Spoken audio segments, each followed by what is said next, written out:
Jiret, Ishti Ishmeret, Ishmesha Erin Edwards. That is Gaelic for welcome, hello, and good day. I welcome you all here. My name is Erin Edwards, and my pronouns are they, them, and theirs. This is Inspiring Insights number 35. That's right, our 35th episode, and I'm so happy to be sharing some space with you all tonight. Uh, Let us know in the comments or the chat.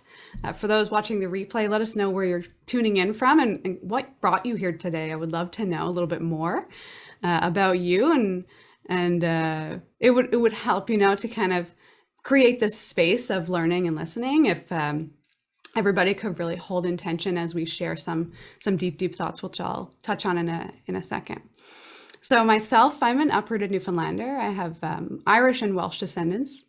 I grew up on the rock, and I honored the tundra and the forests of the Beothuk, who were actually a people who suffered and were consequently erased by the disease of colonial conquest there.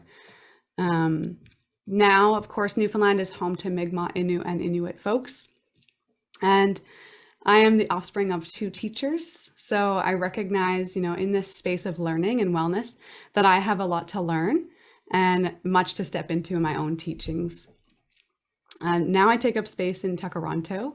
I teach mindfulness and soul coaching on a global scale, and I'm very blessed to do that on lands that have been traditionally tended for by the Anishinaabeg, the Chippewa, the Wendat, the Haudenosaunee, and the Mississaugas of the Credit. And as a newcomer, we're all called here to invite, and we are invited to lift the one spoon with everyone else that lives here. This land that I take up now is actually within the Dish with One Spoon Wampum Belt Treaty. And so within that, I commit to respectful collaboration, representation here on this podcast. And just as I have been invited to lift the spoon, I invite others to do the same now as we weave a different world of possibility in wellness and in healthcare.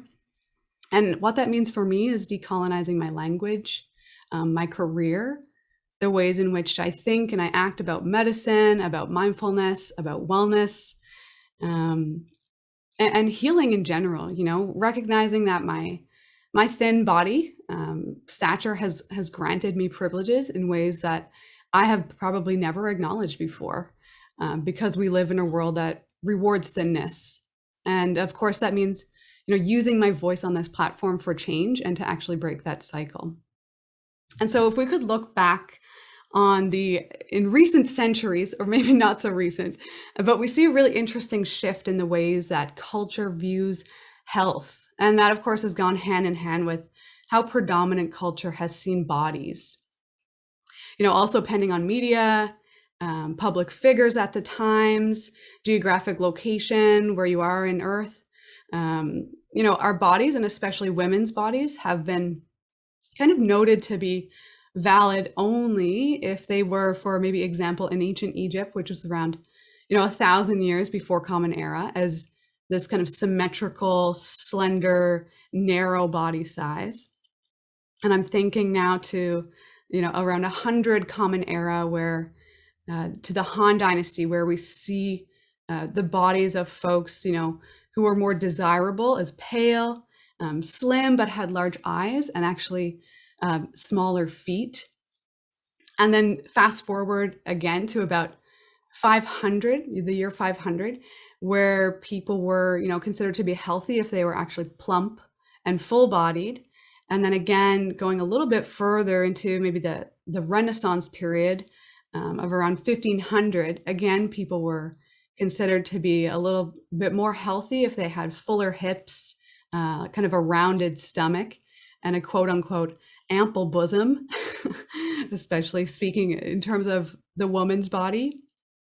And then fast forwarding again to about the year 1900, where we also see, women and bodies portrayed as kind of fully figured, kind of more desirably plump, but of course with a cinched waist. And that, in that Victorian England period, we know that the wearing of corsets was very popular at that time to kind of cinch that waist. And I mean, in this century alone, the 1900 and the past 100 years, we have gone through so many different phases of body cultural awareness and paradigms. Starting, I think, thinking back to the 20s, where kind of the small chested, small waisted figure was more admirable. And then thinking again more into the 40s and the 50s, kind of in Hollywood, Marilyn Monroe era of, the large chest, the curvy kind of hourglass shaped bodies being that kind of cultural norm. Keeping in mind again that like a size 14 in Marilyn Monroe era was like probably equivalent to like a 5 or 6 these days. So again, it's not that, although she was considered to be like larger than most, it's still, well within the kind of cultural norms that we experience today and consider today. And then in the 60s, kind of gave way to the more kind of hippie body, the thin, kind of slimmer, long-legged look, almost adolescent look. And then into the 80s and the 90s, where we get this kind of supermodel era, this kind of thin, toned, tall woman who was considered to be like the most desirable person. And of course, we have like healthcare and medicine and technology kind of going along as we see all these trends like going and flowing into one another. And I think that really kind of leads us to where we are now, or maybe in the past decade. This kind of popular kind of flat stomach, this term like healthy skinny, like large breasts but not too large butt. If you don't have a big one, make it bigger. If you have a big one, make it a bit smaller, but keep the thigh gap, all these little things where there's kind of like several nuances now. And now as we explore, we're kind of getting more into the anti-bias of healthcare and of bodies. And so looking today to explore a little bit more from the medicine side of things and the healthcare perspective on that. So Aubrey Gordon, and I love Aubrey Gordon. She's an amazing writer. She has a blog. And she said, I want to quote her, "Despite healthcare providers' extensive training on the mechanics of our bodies, the training is modeled on the realities of thin bodies, and rarely teachers provide to confront their own bias. In some cases, it may even enhance their bias. Over the last 2 decades, especially, there's a growing body of research that has indicated a frightening trend of anti-fatness among healthcare providers." So, I think podcasts have so much potential for healing. And in light of the health at every size conversation that we're about to have, as many conversations we have here on the Inspiring Insights podcast, I just wanted to share, a content warning for the next hour. I think we should be able to come to these spaces with our full consent to listen and to maybe even share. And it's not, people who come into these spaces and talk about their experiences. We appreciate that, and we want, this space to be as safe as we can make it, and also very courageous. So thank you. And that kind of leads me to my next point of welcoming in our guests today, Dr. Sam Clouthier and Shaquelle Hibbert. Thank you both so much for being here. Oh, so honored to be in space with you. Let me go ahead and read your bios, and then we'll get right into it. And of course, as folks, hear something out there in the audience, if you have like a reaction, like a little clap, or maybe like a question that comes up or whatever, just write it in the chat. We will have time at the end for questions from the audience. So Shaquelle Hibbert, welcome. She uses she, her pronouns. And Shaquelle is a kinesiologist with a degree from the University of Manitoba. She holds certifications as a personal trainer and a group fitness instructor. She's currently a body positivity coach and clinical exercise physiologist candidate, working towards helping people become more intuitive with their bodies. Shaquelle has been providing personal training and health-related services, focusing on empowering women to create a loving relationship with their own bodies, while developing a healthy lifestyle using her mindful positivity system. Thank you, Shaquelle. And we have Sam Clouthier here as well, and using she, her pronouns. Sam is a naturopathic doctor, a mental health advocate, a public speaker, and a researcher. She owns an integrative health clinic in Fort McMurray, Alberta, where she operates her private medical practice with a focus on mental health, addictions, and queer health. Her research interests include addictions, bipolar and schizophrenia, and anti-oppressive healthcare practices. She also sits on the Pride YMM committee in Fort McMurray, Alberta. Woo! Let's give them a little round of applause, maybe some claps. I know you're all on mute, but thank you so much both for being here. And I wanted to start off, with that little kind of like back through the centuries. And I hope that was kind of useful and that was, I admit more of probably a Western, even lens looking back on that. Probably even more white, but that's kind of what's available right now in the research and even just the literacy, if you do a Google search, that kind of thing. But Sam, I was thinking that we could start off with a little bit more around the terminologies that we use today, because I know you're coming from an academic background. So if you could kind of maybe tell us a little bit about the academic terms that are used versus the kind of like social media or community terms that we use today. Yeah, absolutely. So my colleagues and I wrote a paper actually on fat phobia and medicine and these kind of concerns. And that was the first thing that I noticed, was that in published medical research and peer-reviewed research, they're using different terms. They're using terms like obese and overweight, and the BMI scale and things like that. And vastly in the activism community, those terms are kind of condemned. In fact, research in that community says if the doctor uses the word obese, that person is unlikely to return to them. They don't want to go back to that doctor. So here we have these medical terms and even published research saying these are the terms to use. This is what people want to hear. They want to hear these medical terms. And then the community themselves, who we should be listening to, is saying don't use these terms.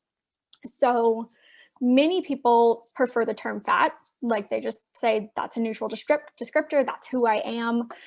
So many people use that term. The term I personally use in research and discussion is folks in larger bodies. That term's not really perfect. Like just saying folks in larger bodies, it's a lot of words. So in comparison to, oh, they're thin, they're fat, it's a person in a larger body. So it's not perfect for that reason. It's also not perfect because it kind of feels like you're a thin person and you're stuck in a larger body. And that's not really it either. But given, in my opinion, that sometimes fat can be used to harm people and insult people, I find it difficult to use that word as a straight size thin individual. I don't want to align myself with the negativity that sometimes comes with that word. The community is working on reclaiming that word and using it to describe themselves. To me, it kind of parallels how queer was reclaimed. In the LGBTQ community, we use the word queer and it is just a descriptor. I use it on myself. And that is how it looks to me. And it seems like perhaps the word fat is not quite there yet. That's my impression of it, at least. So one more definition is one I said just now is straight sized.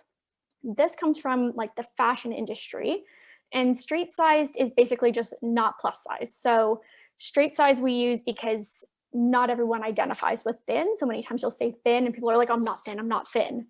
Or you'll say average, and in Canada, average is not straight size, it's not thin, it's plus size.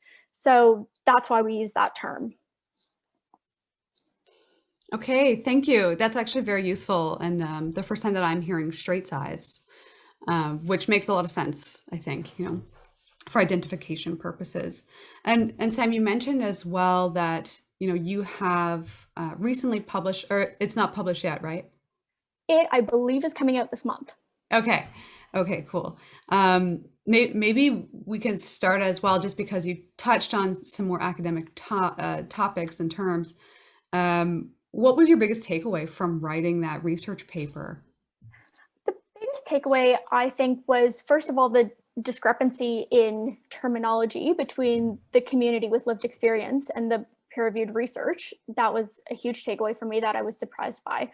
The second one was when my team and I submitted our proposal. We submitted it to a journal who wanted to do an entire edition on diversity, human rights, accessible healthcare, these sorts of things. So the whole edition was going to be on this. So we submitted our proposal. I thought the research saying that this is a problem, we have to talk about this, I thought the research was pretty watertight.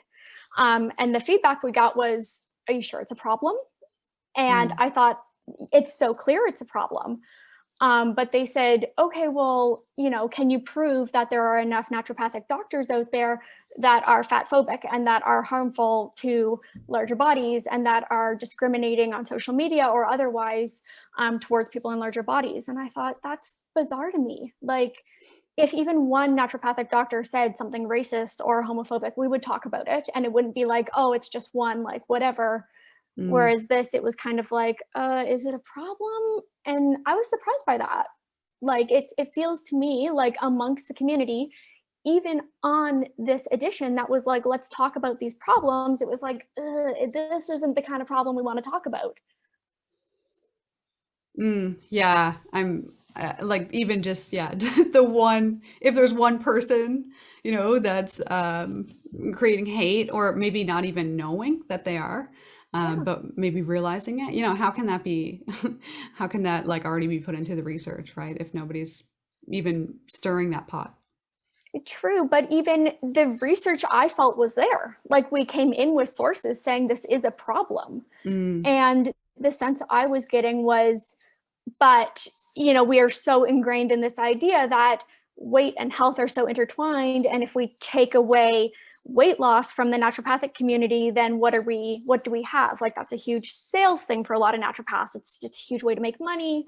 It's a huge draw to naturopathic services. And I wonder if maybe even the editors for that article were kind of like, oh, I don't know if I want to touch this. Good point. Yeah. And to your point in the wellness industry, Shaquelle, I have a question for you about this because, as a personal trainer, as someone who literally may help people, quote unquote, lose weight. What are your thoughts on that? What's the general industry like for you at this point in time? That's a great question. I think it's actually quite surprising what Sam was talking about, because it's so clear that there is an issue around general practitioners as a whole and having a bias towards people that have larger bodies. And in the personal training industry, it's very clear. Everyone, or I shouldn't say everyone, a lot of my clients come to me because they want to lose weight. They want to be in a smaller body. And when I try to dig deeper, they don't even want to get deeper. They just want the smaller body, don't care about the health side of things, don't care about the mental health side of things. And so it's a very clear issue. And I find that being a kinesiologist as well, so being in the middle of personal training and the medical community, there's such a huge disconnect with what health means and how it's represented. And I think the research needs to go further into it so we can start polarizing what we've had for decades around what is healthy and a healthy body and all that. Definitely. And it extends beyond the kind of white patriarchal hierarchy kind of way that healthcare has been developed in, right? And we're seeing now that we really need to look beyond that. I'm wondering also, Shaquelle, while we're on that topic, how do your own clients perceive your body as a health symbol? Like, are they attracted to you because of the way you look? What is that for you? So I have had different experiences with that. When I first became a health coach, I noticed this because I was very much deep into diet culture, and I was aware that I had a bigger body and still went through weight loss, 60 pounds, and still found that I was in a bigger body compared to other fitness professionals. And so when I would sit down with a client who specifically wanted to lose weight back then, when I was working more in the weight loss industry, I remember having almost this tension between me and the client, especially if they were in a smaller body than I was already, and they were asking me about weight loss. And so I always had to start my consultation explaining I went through a 60-pound weight loss, and then they almost like released and took a breath. They're like, oh, okay, so you can help me. So it's almost like just looking at me and the body I was in, they're like, she can't help me. She doesn't have the body that I want. On the other side of things, I'm working more with body positivity now, and I'm finding that I am drawing in more people that are tired of dieting, that are in street-sized bodies, and they are feeling more comfortable sharing with me. They're more comfortable with the fact that I've went through a weight loss and I am completely comfortable in my body, and they're like, I want to be there. I don't want to be just strive for the smaller body anymore, because I've done it, I've tried it, I did the diets, keto, all that fun stuff, and I just went backwards in the end. So I've had two completely different experiences, and it could be because of where I was focused as a health professional. Yeah, thanks for that. Thanks for sharing that. And Dr. Sam, for you as well, what's it like for you being in this space? And how are your patients and clients like coming to you and perceiving you as someone who, is doing this sort of anti diet culture work? It's a good question, because I feel that although I really try to represent myself as an activist in this area, so many people in my practice on their health goals is weight loss, like every time. And it's like Shaquelle said, there's resistance to, but that won't even really get you any further with your health, or that's not even really sustainable, or that's not really even relevant. Like there's resistance to that.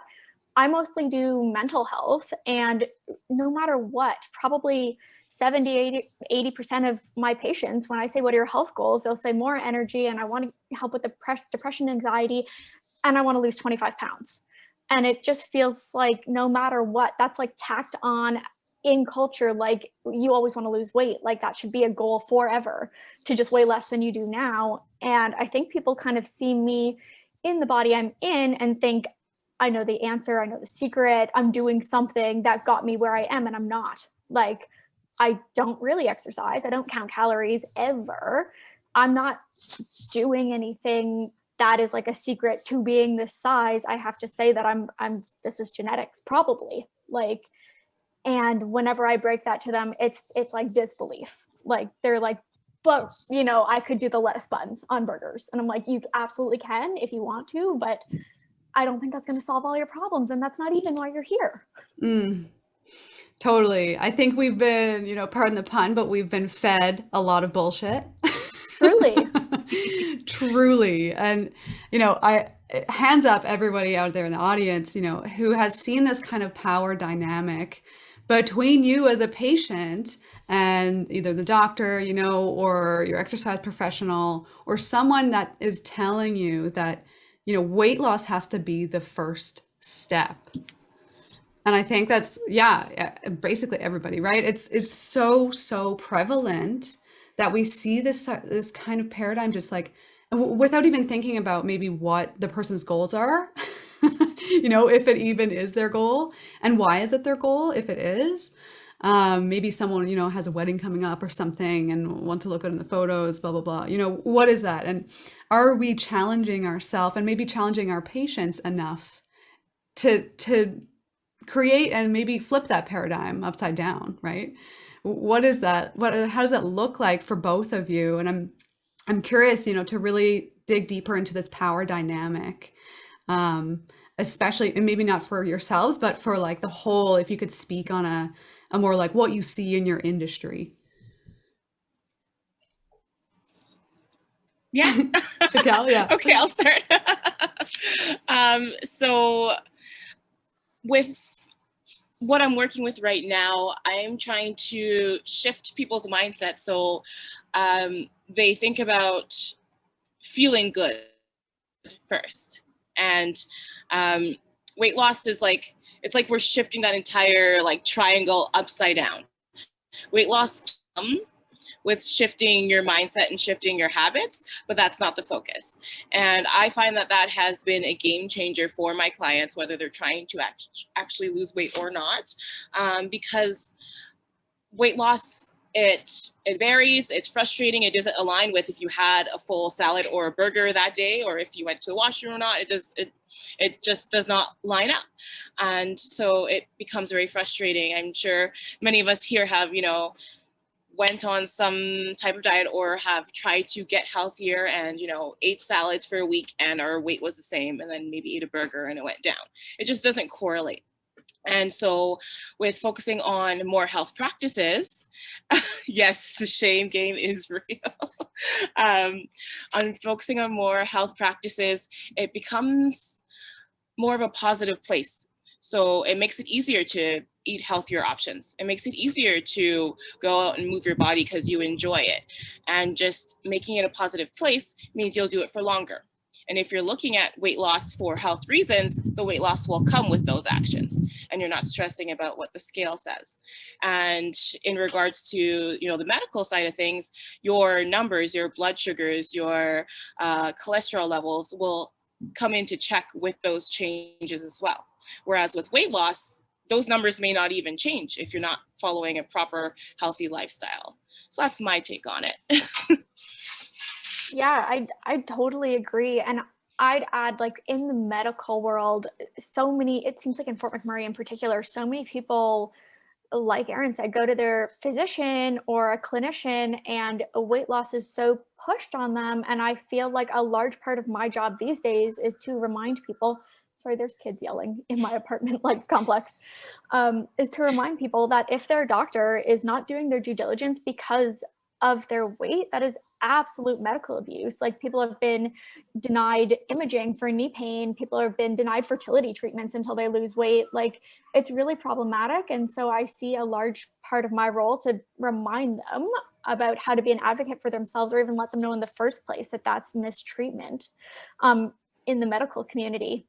And actually, maybe this is a good time I wanted to share a story written by my friend and colleague, Sarah, about the power dynamic between a clinician and a person who's in a larger body. And so I asked Sarah to write something for this podcast because, like I said, as a straight-sized individual, I do not have the experience, even when I was at my heaviest, to really speak on this.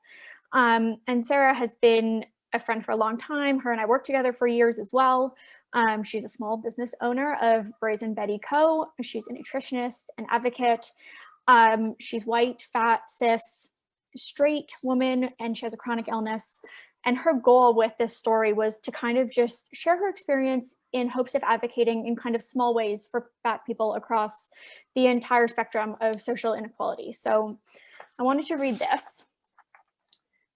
As a fat woman in the obese category of the BMI scale, I've experienced many instances of weight stigma from medical professionals. One such instance happened recently with my orthopedic physiotherapist. Let's call her Sophia. I had been referred to Sophia by a sports medicine physician, and we had spoken about my issues with tailbone pain, which began with an injury during dance class over a year ago. Since injuring my tailbone and struggling with sitting all day at a new desk job, I had begun to develop low back pain as well. For months, I had been consistent with walking several times a day, stretching, and keeping up with physio exercises that I was already doing for pelvic physiotherapy. I spoke to Sophia about all of this and other factors I believe to be contributing to this new back pain before we began treatment. After a few sessions, I expressed my frustration that I wasn't seeing an improvement yet. I asked, "What do you think is causing this?" Instead of an explanation of body mechanics, posture, muscle fatigue, ligaments, or some other physiology lesson, I heard, "Well, if we could just get you to lose a few pounds." My heart sank. I wanted to be open-minded to this explanation. After all, I'd read that weight could be a contributing factor to back pain, but I couldn't help thinking that I'd been fat for most of my adult life and had never had back pain before.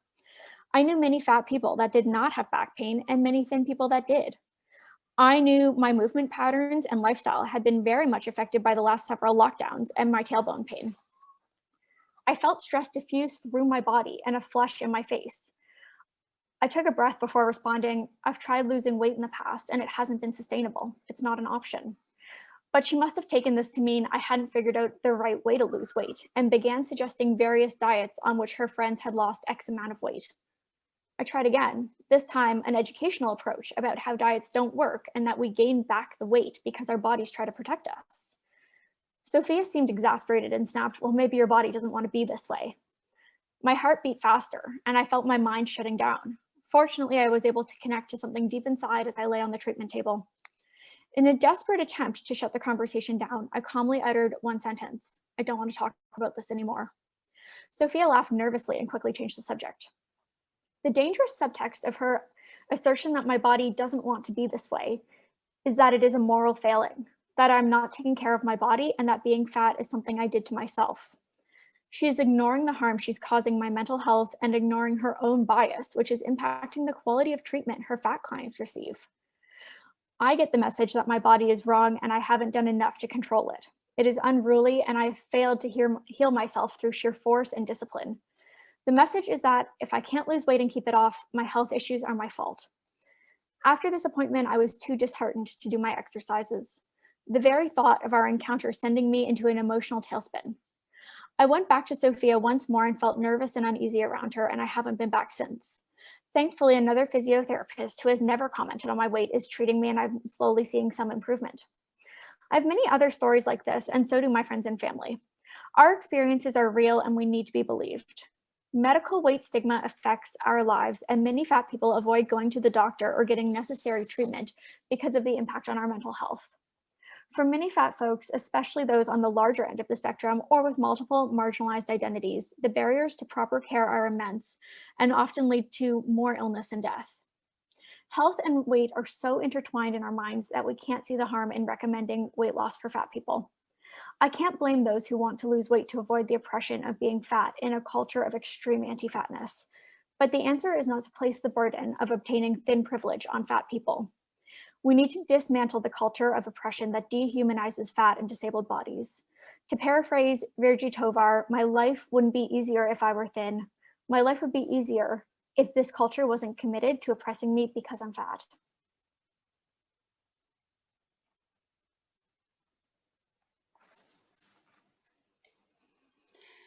Thank you so much for sharing that and being a vehicle for Sarah's voice. Yeah, Thank you. I was really quite touched by that writing, and it really, I think, highlights the damage of even one offhanded comment. You know, you really see that these people don't want to go back to that clinician that said, you know, well, you could lose a few pounds, or you are in the obese BMI category, things like that. Yeah, for sure. And it speaks to that issue, right? Let's not point out the people who, the people aren't necessarily the problem. Like I think it's more like the pattern, right? The place that we're in right now.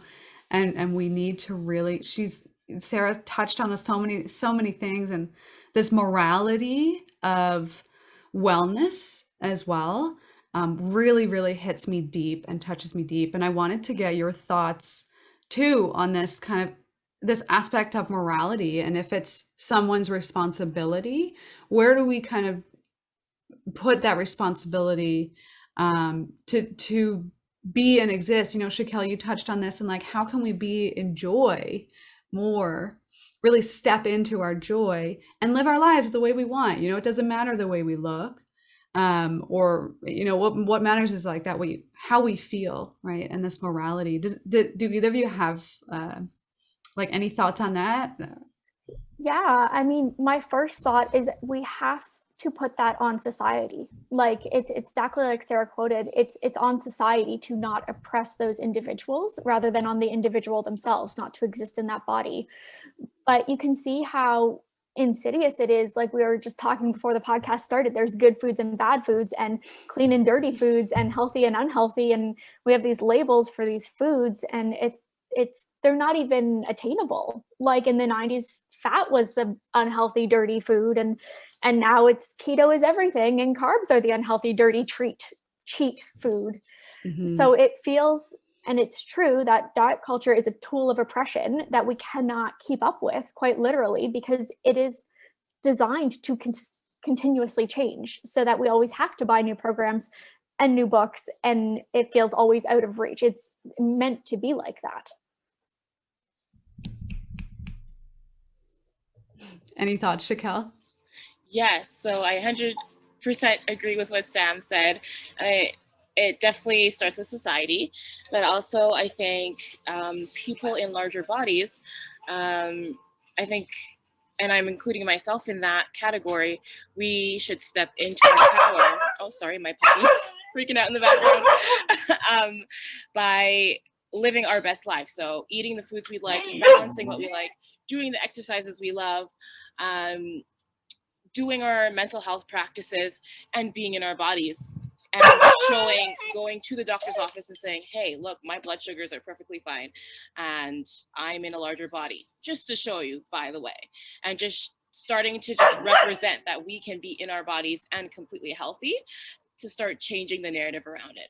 So when health professionals try to test us in that way, we can feel comfortable representing ourselves in our bodies right now. And that story you told by Sarah hit home for me, if you don't mind me touching on my story. Very, very similar to that. I was actually at my fittest, but that's besides the point. At this time, I was still in a larger body, and I went to the doctors. I was diagnosed with prediabetes in 2015, and that's when I kind of started my weight loss and health journey. And so when I went back, I had lost 60 pounds. I was at my fittest, at my healthiest. I asked my doctor, okay, is there anything else I should focus on? She said all of my numbers were completely fine, and then said maybe I can lose a little bit of weight. So I questioned that because I was a health professional. I was doing all the things in a healthy way. And I asked, okay, why do you think I should? What is the purpose? And I explained, like, I had just lost a bunch of weight. This is what I'm doing. This is my health routine. And she had nothing to say back. She said, oh, okay, if you're already doing that, great. And up to now, I still wish I asked, what was the purpose? Why did you think I had to be in a smaller body if all of my numbers were good, if I got myself out of the prediabetes range and I'm not even close to it and there are no issues? So that's a similar story, and that really hit home for me because I went home feeling like crap. And yeah, so there's definitely a shift that is needed in the medical community around larger bodies. Thank you for sharing that. And also, speaks to why people literally stop going to see their practitioners, from one offhand comment. And that kind of sheer discomfort, of having to always battle that. That's tough. Thank you. I'm looking at the time. I feel like I have so many more questions to ask you folks. If there's any questions that the audience has right now, start, typing them into the chat, and we'll get into more of a Q&A really soon. I wanted to touch a little bit on why weight programs don't work, and maybe relate that into these kind of times that we're living in, the COVID times. And I've seen a few people who, focus on weight loss in particular in the healthcare industry, kind of almost using this pandemic as a way to capitalize on, oh, folks, you should really get more healthy. You should really lose this weight. And I just wanted to, as the audience gets prepped with their own questions, maybe we can, just touch on that a little bit. Your thoughts, both of you, on maybe the, how weight programs really aren't working, and also kind of bring it into this COVID space and COVID times we're in. I'm really glad that we are talking about this in relation to COVID, because I think it highlighted something that was going on that just wasn't clear to a lot of people, which is that these programs are really taking advantage of people that are maybe uneducated or really desperate or really feeling the oppression from society or whatever's going on in their own life to do these programs. And their research for rapid weight loss is not there. Like, even if people are able to lose weight, the evidence says that most of them will gain it back and probably more. And so suggesting that it's a solution to something like COVID-19, I think is just so toxic. And it really is either marketed as like, oh, protect yourself, like, people that get COVID are more likely to have complications or die if they are overweight or have diabetes or have something else going on, a comorbidity, as we say. And that is either, I think, done with the intention of kind of taking advantage of people in a vulnerable situation that are scared, or done in kind of like a, I told you so, I gotcha, like you should have done my weight loss program because you'd be good now, you'd be safe now. Or it's done to kind of comfort thin people, and it's given thin people a false sense of security of, oh, you know, I don't have to worry that much. Like at worst, COVID-19 will be a flu for me. Like all the people with serious complications are the ones that are overweight in the news and the ones that have diabetes and the ones whatever. So it's giving thin people this sense of, if I get it, it's not that big of a deal. And I think that that whole narrative is problematic. Shaquelle, maybe you have some things to add about the programs themselves too. Yes, that is so true about people in the fitness industry really capitalizing on COVID-19. Even when the pandemic started, in the position I was working in, it was almost like the professionals around me were excited. They're like, okay, like this is it. We're gonna sell out. We're gonna capitalize on this. And I felt really, really uncomfortable with this.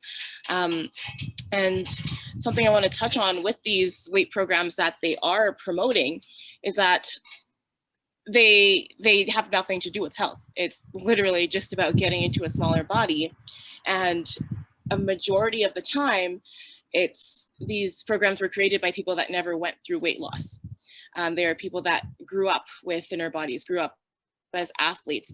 And as a kinesiology student and graduate, I was surrounded by personal trainers and fitness professionals that grew up in that way.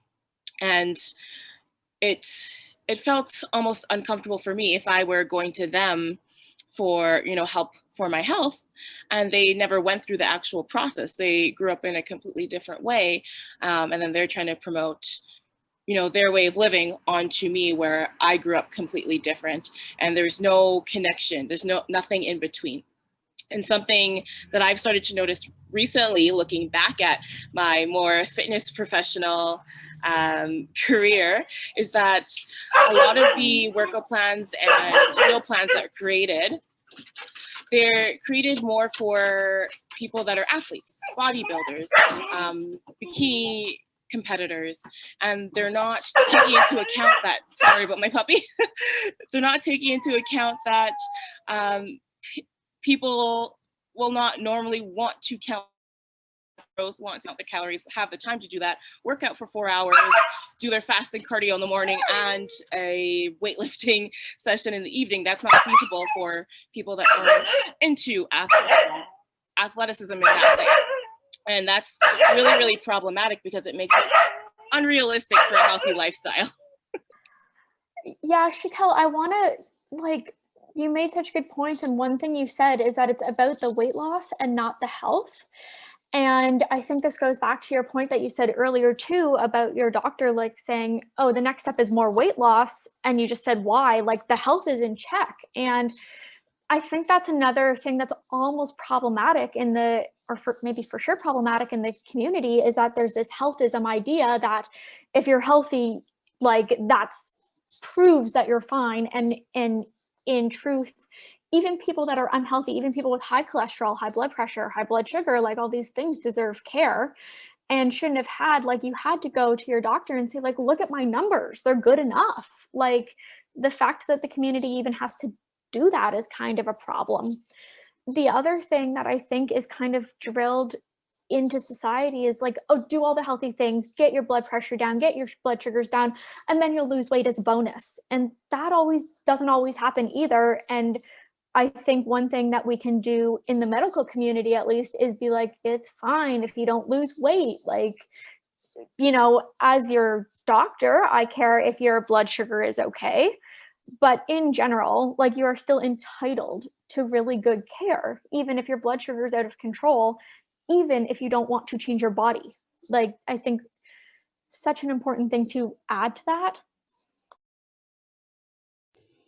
Thank you. Yes. Thank you so much for saying that, both of you. And Puppy agrees with you, Shaquelle. Puppy agrees. I think we touch on this sense of like, these programs and even healthcare at this point, it's a consumerism, it's a consumerist way of thinking that trains us to believe that we lack something, that we're not ever perfect where we are, and that we have to be somewhere else than where we are, right?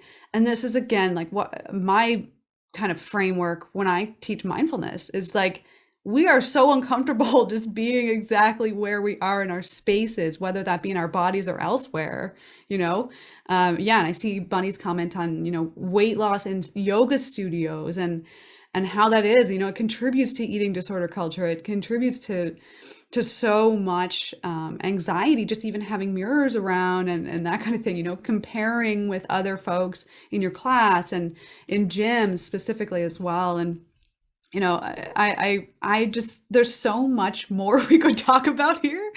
I really want to thank you both for coming on here and for being willing and open to share with, your struggles and your journey in terms of, I think, being on both sides, right? Being a client or a patient, and then also stepping into your own and stepping into this this new sense of power, this sense of like, okay, I'm in this healthcare industry now. How do I change this paradigm? And I thank you both for doing that amazing, much needed work.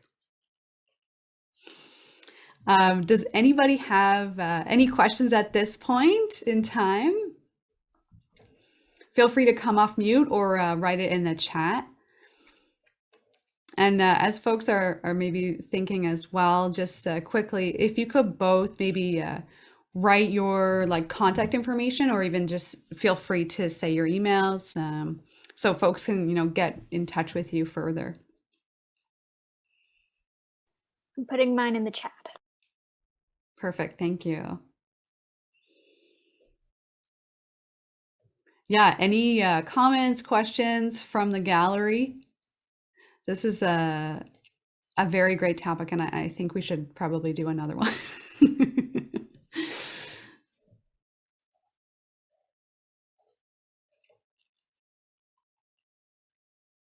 Amazing. Thank you both for sharing. I'm okay with silence. Also, maybe we can, and I do actually have one more question for both of you, but maybe we can just leave this space open for both of you as well to share if there's any other, last kind of takeaways from doing your own work in the arenas that you're both in and that you're both experts in. And if you have anything that like you really wanted to touch on that we haven't. I think one thing that comes to mind for me is kind of how I got into this type of activism in the first place, which was just understanding the full extent of you are not in control really of your size. Like, the variance in weight is sort of like the variance in height. And for me, that came about because I was prescribed a drug by my medical doctor that caused me to gain 40 pounds. And people were not shy about commenting about my weight gain. They would say, I'm so surprised, or like, you must be doing something different or something like that. And it was a good drug. It was working for me and it was just worth it. And even though I was so mired in my own diet culture and at the time so upset about the weight gain, the drug was really working. So in time, I went off it for a couple of different reasons and I lost those 40 pounds. And again, the comments came about, you look so good. What are you doing differently? You must have changed something. Good job for you. You did great, like whatever.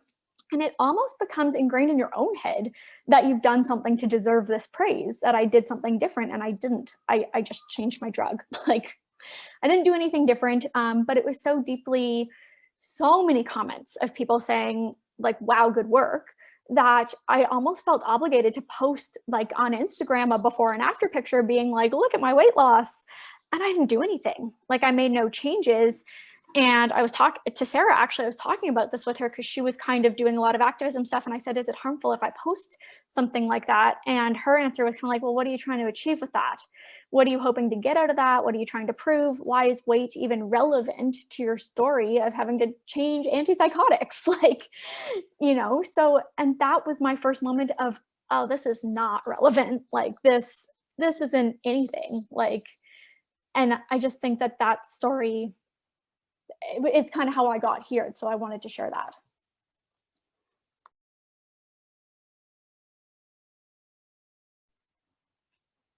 Thank you for sharing, Sam. I don't think there are any questions, so I'll dive into a quick story here as well. I have many, many stories that similar to yours. Well, not really, kind of similar in the fact that I had lost weight healthfully, but then I ended up losing more due to a very huge stressor that happened in my life. And this weight loss that came about was the fact that I could not eat, and I was not in a very healthy space.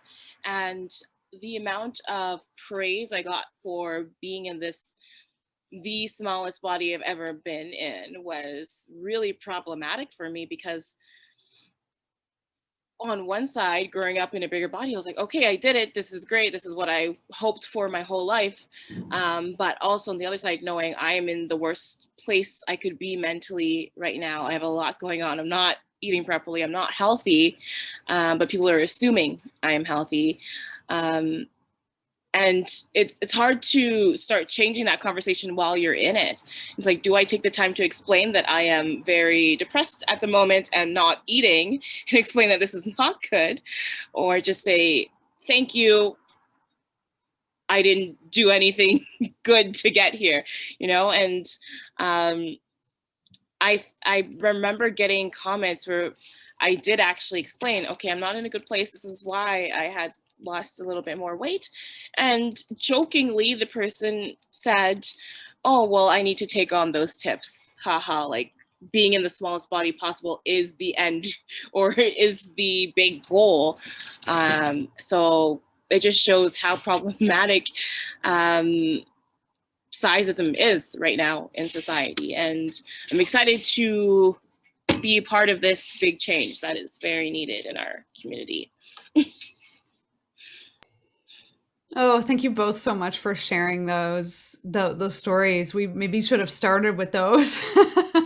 I feel such a strong connection to both of you, and you know, for you to share that really openly. And you know, it's a shame and it's unfortunate that your stories are probably very similar to so many others out there as well. So, yeah, it starts by just having conversations like this one, you know, and putting it out there and putting it out in the open, and seeing what comes of it, and kind of allowing this unfolding to happen, rather than, you know, the fact that, you know, thinking that we always have to change something and be the ones to intervene.